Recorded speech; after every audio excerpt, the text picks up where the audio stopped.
네, 안녕하세요. 케이블자입니다. 시청하시기 전에 구독하기, 좋아요, 알람 설정, 멤버십까지 부탁을 드리겠습니다.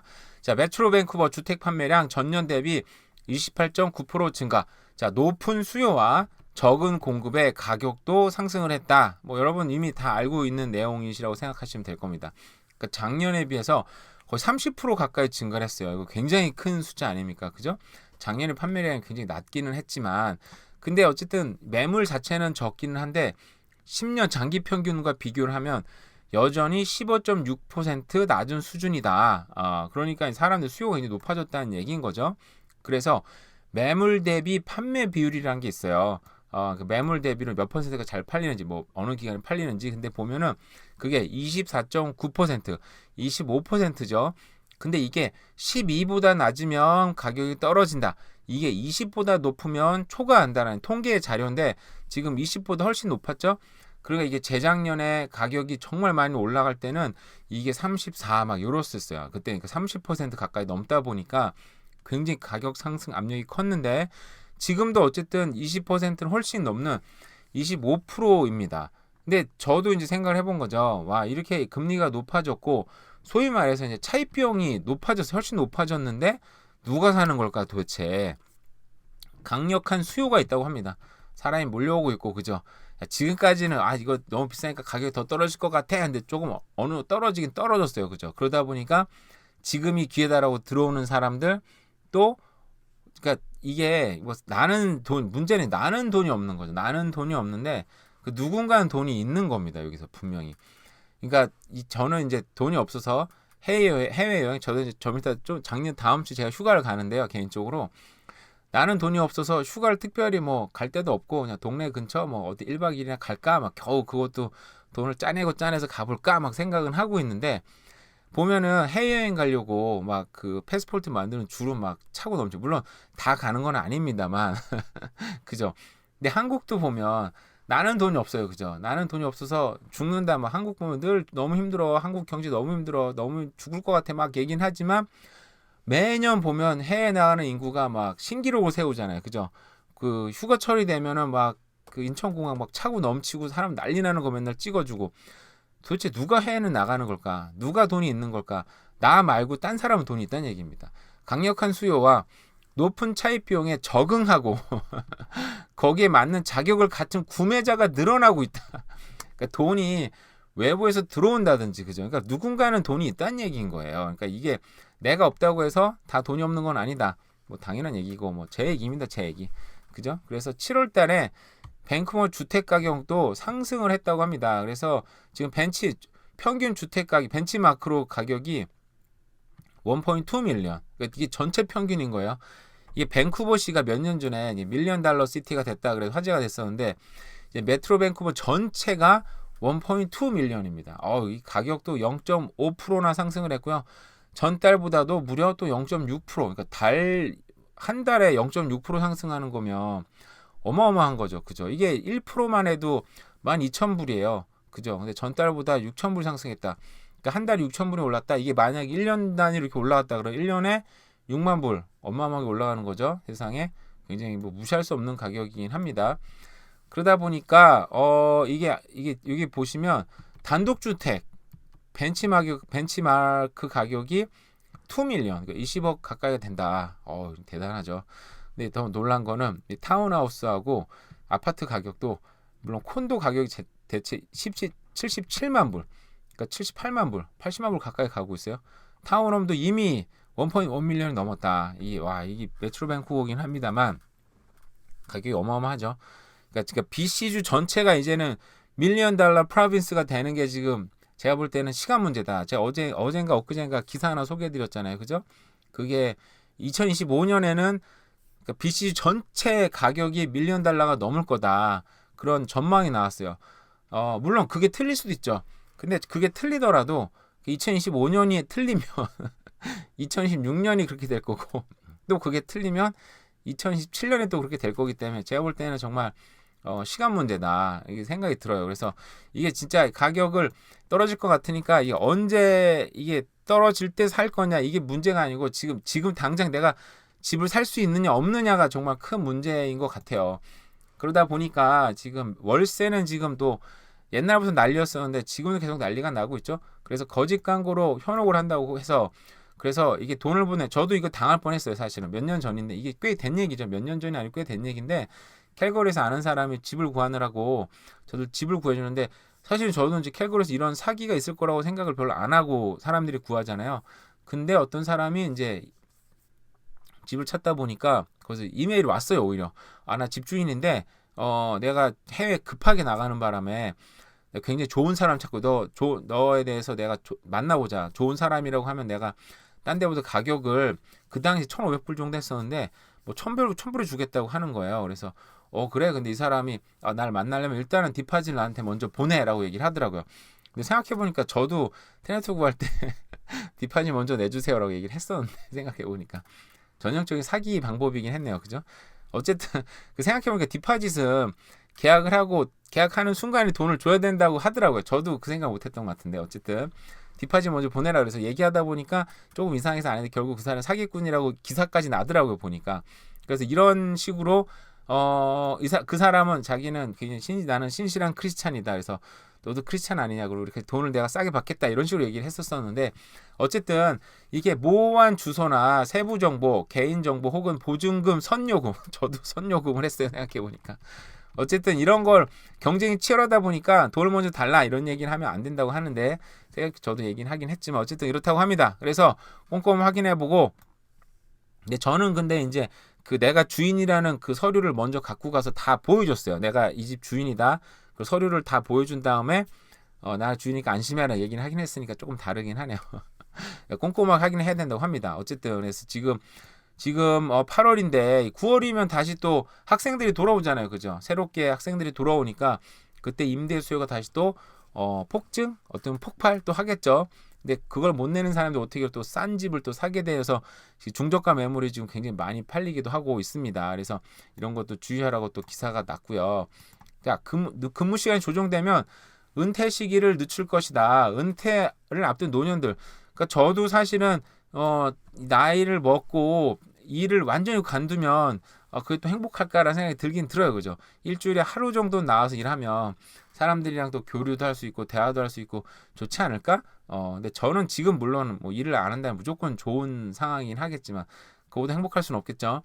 근데 나이 많이 먹어서 또 일을 관둬버리면 또 외롭지 않을까 생각이 들었는데 그런 생각 해보긴 해봤어요. 근데 이 사람들도 55%가 시간제 근무 형태로 전환이 가능하거나 근무 시간, 업무 강도가 감소하면 은퇴를 미룰 거고 이래도 국민연금 수령액 감소하지 않으면 일을 할 거고 그리고 또 돈을 좀 올려주면 경력이 있으니까 올려주면 또 은퇴 안 하겠다. 그러니까 돈을 버는 재미도 있지만 일을 하는 재미도 있는 거겠죠. 그죠? 뭐 이런 사람들이 또 이렇게 얘기했다고 합니다. 그래서 아마 나중에는 탄력적으로 일을 할 수 있을까 생각을 해봤는데 근데 이제 제가 볼 때는 좀 쉽지 않은 게 캐나다 사람이 적으면 그렇게 가능할 수 있겠는데 물론 지금 당장은 사람 뽑는 게 어렵다고 하는데 제가 볼 때 일 자체가 굉장히 온라인화, 컴팩트화가 되면서 일하는 사람 자체는 좀 줄지 않을까라는 생각이 들어요. 그러다 보니까 저렇게까지 일을 시킬 필요가 있을까?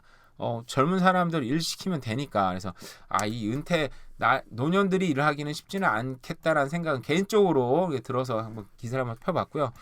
자, 여러분들 알다시피 트루도 총리가 18년 만에 파경을 맞았다고 합니다. 저는 디볼스라고 얘기가 안 나와서 뉴스를 봤는데 디볼스라고 얘기가 안 나와서 디볼스는 아닌가? 라고 생각했는데 이제 리걸 세퍼레이션이 그 디볼스의 또 다른 표현이었나 봐요. 저는 리걸 세퍼레이션이어가지고 별건데 왜 리걸이라는 표현을 쓰지 생각을 했었는데 어쨌든 파경을 맞았는데 또 웃긴 건 이 아버지도 이렇게 총리였을 때 그렇게 파경을 맞았고 이 아들도 했다고 합니다. 굉장히 그 뉴스나 이런 거 나올 때 굉장히 사이도 좋아 보이고 어떻게 보면 이제 그 나이도 키도 크고 너무 잘생겼고 이 영분이라 표현해야 되나 뭐라 그래야 되죠 여기 하여간 여사 소피 여사도 하여간 굉장히 미인이고 뭐 모델 출신이고 그래서 굉장히 좀 이게 어떤 미디어에 적합한 부부다 생각을 했었는데 이렇게 파경을 또 맞이했네요. 애들이 좀 상처를 받지 않을까 생각이 들긴 하지만 어쨌든 또 러시아는 이따 공습에 곡물가가 우려되고 있고요. 이게 지금 뭐 무슨 흑해 곡물 협정도 파기시키고 전쟁 막바지라고 생각이 드는데도 이렇게 하면서 아마 빨리 좋은 딜을 맞이하려고 하지 않나라는 생각이 개인적으로 드는데 어쨌든 물가가 들썩이는데 여기에 맞춰서 사우디도 하루에 100만 배럴을 자발적으로 감산을 9월까지 연장을 하면서 오늘 기름값이 보니까 207이었어. 207. 정말 예전에 한 240까지 한번 갔었잖아요. 그죠? 거기까지 갈까? 근데 어쨌든 뭐 살다 보면 또 기름 또 적게 넣고 하면서 살아가는 거죠. 그죠? 뭐 인생이 또 그런 거 아닙니까? 그죠? 적응하면서 살아가는 거니까 뭐 금리가 좀 떨어지기를 원하는데 이런 곡물가들 오르고 또 기름값은 또 계속 또 고공행진하고 있고 결국은 이 전쟁이 막바지에 이르지 않나 싶으면서도 최대한 돈을 벌려는 어떤 기업들의 움직임들은 있다. 큰 손들의 움직임들은 있다는 생각이 개인적으로 들었습니다. 워낙 많이 틀려서 그냥 듣고 무시하시면 되는 수준입니다만 어쨌든 오늘도 부동산 가격이 계속 오르고 있고 네 렌트비는 또 난리라는 얘기를 또 전해드리면서 오늘 뭐 또 영상을 마치도록 하겠습니다. 오늘 남은 하루도 잘 보내세요. 감사합니다. 네, 안녕하세요. 케부자입니다. 시청하시기 전에 구독하기, 좋아요, 알림 설정, 멤버십까지 부탁을 드리겠습니다. 오늘은 몇 가지 기사를 보면서 그냥 제가 하고 싶은 얘기를 좀 해보도록 할게요. 이 기사는 보면요. 일단 금리 인상에 월세가 몰린다. 월세로 몰리니까 자고 일어나면 이제 월세가 막 오르더라. 그래서 밴쿠버 침실 한 개에 임대료가 $3,000가 육박한다. 이 도저히 제 입장에서 도저히 낼 수가 없고, 그죠? 둘이서 벌어서 내야지 겨우 렌트를 내고 나면 이제 먹고 살 것도 없을 뿐만 아니라 세이빙도 아예 안 되는 이런 상황인 것 같아요. 그죠? 그러니까 굉장히 심각한 문제인데 제가 하고 싶은 이건 아니고 다 아시는 내용일 겁니다. 근데 여기 보면은 저한테 재밌는 내용이 하나 있었었는데 일단 막 오르는데 35개 주요 도시 가운데 캐나다에서 임대료가 가장 낮은 도시 어딜까요? 여러분들 어딜 거라고 생각하세요? 여기 보시면 알버타주의 그랜드 프라리라는 곳이 가장 싸대요. 침실 한 개에 $1,026. 이것도 싼 건 아니죠, 그죠? 아주 싼 건 아닌데 어쨌든 이게 가장 싸고 뭐 침실 두 개는 뭐 $1,168. 뭐 얼추 비슷한 부분이 있긴 한데 $200 정도 차이가 나는 안 나는 건데 이왕이면 침실 두 개가 낫겠네요, 여기서는. 근데 여러분 그랜드 프라리가 어디인지 아세요? 저는 알버타 살았으니까 이제 대충 아는데 그랜드 프라리라는 곳은요. 이 캘거리가 여기 있잖아요. 에드먼턴이 있고 에드먼턴에서도 이렇게 여기 어디죠? 서북쪽으로 한참을 올라가야 나오는 소도시라고 표현해야 되나? 타운이라고 표현해야 되나요? 근데 에드먼턴 여기 있고 기름이 나오는 곳들이 대부분 이제 포르트 맥머리라고 유명한데 여기랑 뭐 얼추 비슷한 곳이에요. 그래서 굉장히 떨어져 있고 근데 여기를 어떻게 알게 됐냐면 제가 옛날에 이제 직장을 다닐 때 같이 주방에서 일하는 백인이 있었어요. 그 친구가 맨날 밥을 먹을 때 같이 마주보고 많이 먹었는데 얘도 이제 조금 이제 외로운 친구다 보니까 저한테 말이 걸더라고요. 저는 밥 먹을 때 혼자 그냥 조용히 먹었으면 좋겠는데 밥 먹으면서 영어로 누구랑 대화하는 게 쉽지는 않았어요. 저한테.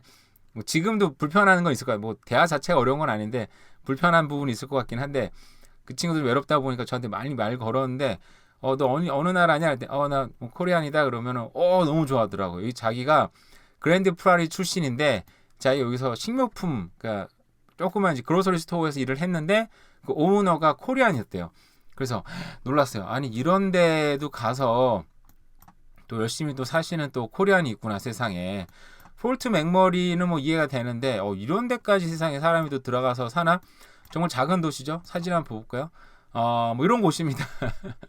광야란 평야와 뭐 농사 짓는 곳들이 있으면서 주거 지역이 또 이렇게 있어요. 뭐 잘 형성이 되는 건가 싶기도 하고 여기까지 누가 일하러 갈까 싶기도 하고 여기 또 이렇게 작은 그로서리 스토어나 이렇게 하신 분들도 돈 벌어서 성공해서 뭐 캘거리나 밴쿠버로 많이 또 간다는 얘기 많이 들었으니까 괜찮긴 한데 그래서 오늘 말하고 싶은 건요. 캐나다 땅이 과연 넓은 땅인가? 라는 생각이 사실은 들어요. 요즘에 예전부터 사실 했던 생각들인데 캐나다 땅이 엄청나게 넓죠. 세계에서 1등 캐나다는 1등이라고 얘기를 하고 미국 FBI 그런 자료에 따르면 세계 2등이에요. 이거를 옛날 ESL 선생님이 막 얘기하는데 야 미국 FBI 그 데이터에 따르면 2등이다 그랬더니 화를 막 내더라고요. 그 미국이니까 막 캐나다가 제일 넓어 막 그러더라고요. 1등이 당시에 이제 러시아였었는데 그럴 수 있을 것 같아요. 왜냐하면 이 섬들도 다 둘레 다 일일이 재 보면 왜냐면 러시아는 섬이 많겠지만 어쨌든 뭐 1, 2등 뭐 이 정확하게 알까 싶기도 하고 어쨌든 그렇습니다. 좀 넓죠. 근데 캐나다도 사람 사는 곳이 정말 딱 한정돼 있어요. 정말 몇 군데 안 돼요.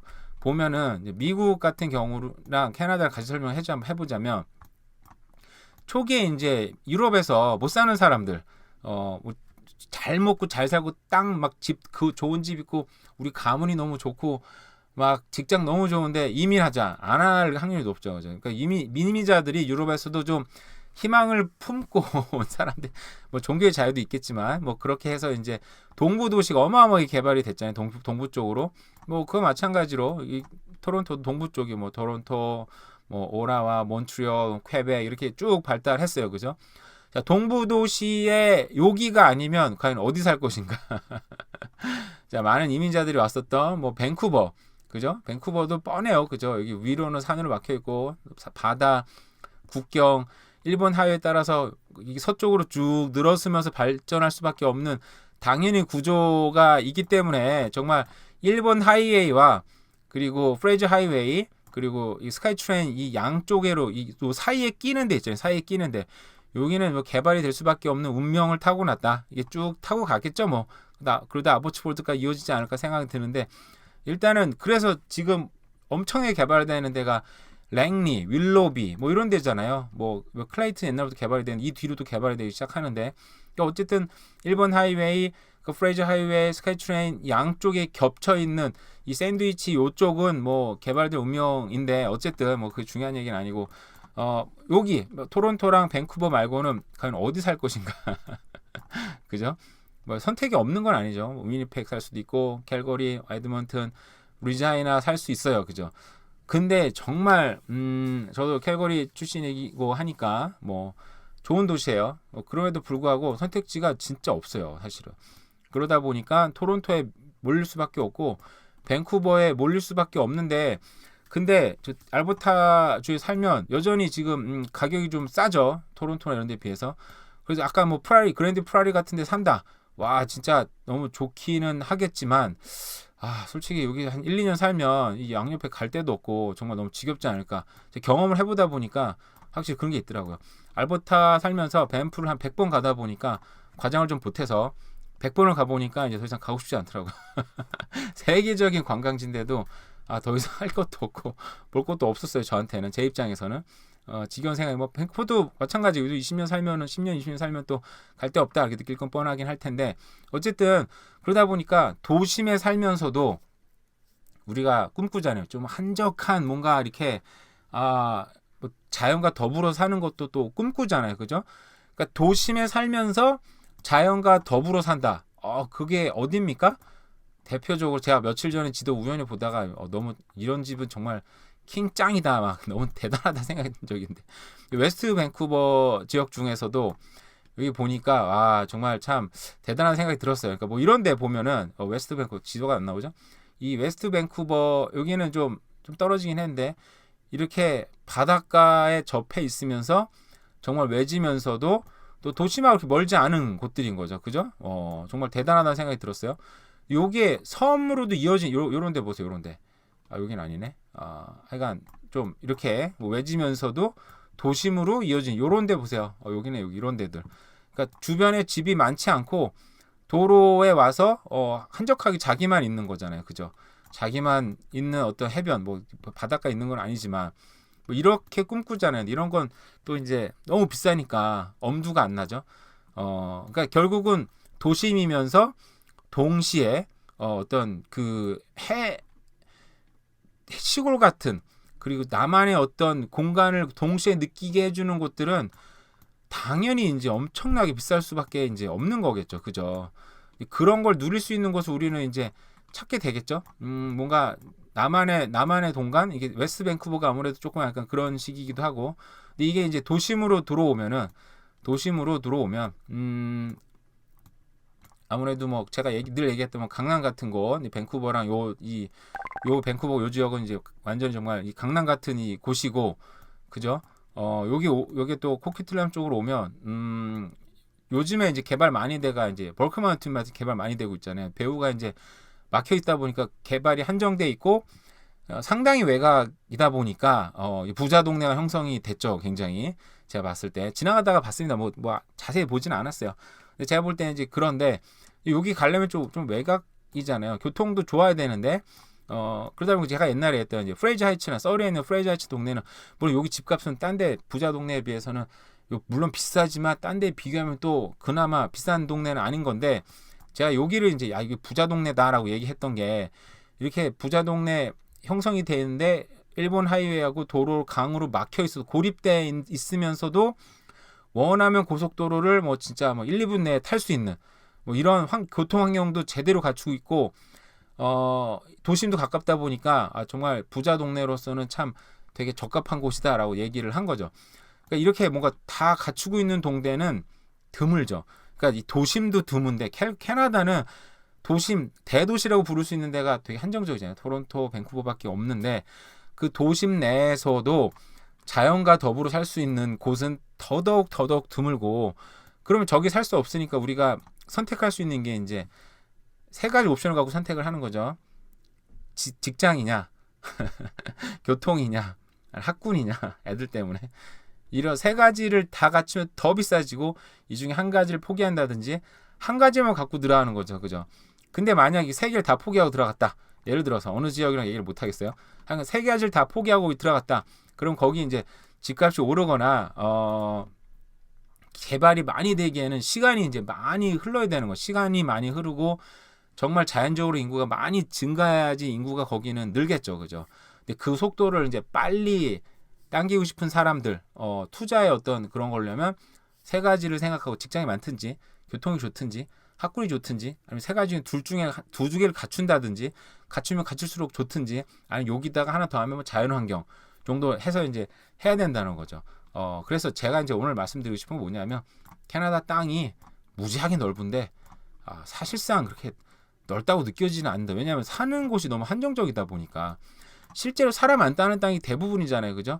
우리가 살 수 있는 도심은 토론토, 밴쿠버, 몬트리올, 뭐 퀘벡, 캘거리, 어드먼튼, 위니펙, 루이지애나 뭐 이런 대도시권 외에는 정말 한국인으로서는 더더욱이나 살고 싶지 않다도 있지만 살기도 쉽지도 않다. 그러다 보니까 이 대도시에 결국 사람이 비싸지고 이제 어떤 사람이 얼마 전에 밴쿠버 땅값 너무 비싸요. 집값 너무 비싸요라고 얘기를 했는데 좀 너무 당연하다고 생각이 들어요. 너무 레어하잖아요. 너무 귀한 곳이잖아요. 그죠? 캘거리, 에드먼턴 마찬가지입니다. 이 대도시가 너무 귀한 곳이에요. 이 캐나다라는 나라 자체가.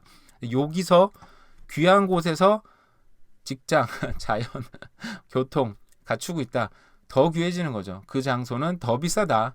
그래서 비싼 거 감내하고 우리 살아야 된다는 생각을 좀 들었어요. 그냥 일반 우리가 다 아시는 얘기인데 제가 오늘 특별히 막 특별한 기사도 없고 그래서 평소에 하는 생각을 한번 얘기해 봤습니다. 여러분 생각 어떠신지 한번 댓글로 한번 달아주세요. 오늘 하루도 잘 보내시기 바랍니다. 네, 감사합니다.